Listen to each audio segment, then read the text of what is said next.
Font designs on Fiverr. Is it going to be worth my time and my money? I hired 2 different freelancers the task of designing me a custom typeface with a regular and a bold version making up the font family. Things were more tricky than I first expected. Even though I had a brief and supplied inspirational imagery, more about that soon, pretty much every freelancer I contacted asked me for similar fonts as a kind of a guide. Now this didn't sit well with me, and so I tried to expand on the brief and also the direction I had in mind. Speaking of which, do you think my brief is overly difficult to follow? In the brief, I stated the name of the typeface and the meaning behind that name. I explained that I needed a sans serif solution with a regular and also a bold version. It was clearly stated that I did not want Japanese classical calligraphy, even though one freelancer actually sent me some calligraphy as a kind of a preview. But the remainder of the brief talked about a neo-Japanese style and even referenced a failure of a game, Cyberpunk 2077. Along with this, I also attached 3 images that depicted the sort of atmosphere and feeling that I wanted my typeface to end up looking like. But yeah, all in all, I did think this brief was well explained and I remained hopeful for the final results.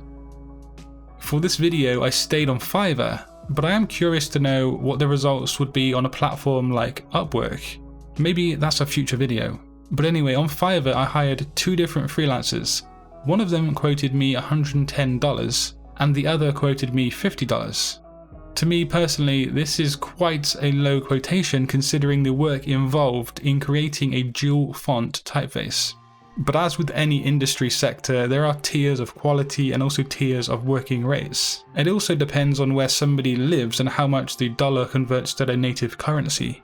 But would the results end up being value for money? Well, let's take a look.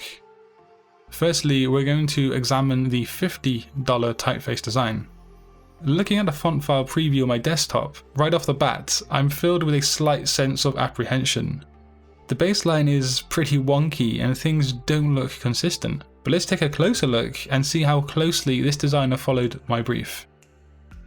So yeah, it seems my worries are justified because we can clearly see the lowercase p and also q are lower down from the baseline, and also the X height isn't consistent along the font.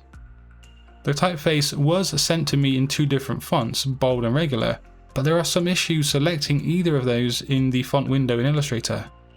The designer has made sure to add numerical characters and also symbols as well. There are other issues such as the inner section of the lowercase e almost being non-existent on the bold version due to its thickness. The regular version of this first typeface seems to have far less issues than the thicker version, and I suspect the designer probably rushed this second bold version. But does it conform to my neo-Japanese style as depicted in the brief? Could this typeface match well with the cyberpunk style design? Well, the uppercase letters do have some promise for this kind of design, but the lowercase letters and also the numbers fall short of the brief in my opinion. We should keep in mind that this was quoted at $50, so we're not going to exactly expect too much. But yeah, let's move on to the $110 project and see if more aspects of my brief have been met. So this designer has made a cleaner job, and I can see this right away by looking at how uniform and consistent the letter characters are. That is except for the Z or the Z. This seems to be thicker than the other characters for some odd reason. Also, the lowercase w on the bold version looks a tiny bit sketchy as well. But yeah, I'm pretty pleased with how this typeface has ended up.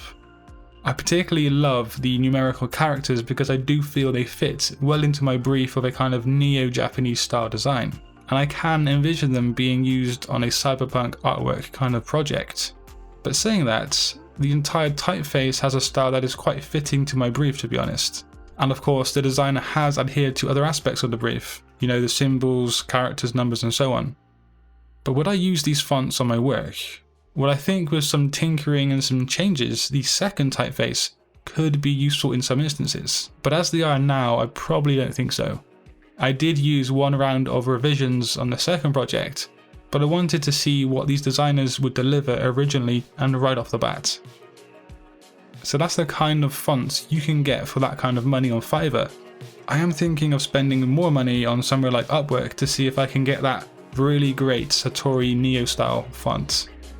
But if you want to learn more about fonts or graphic design in general, do click a video on screen, and until next time guys, design your future today. Peace.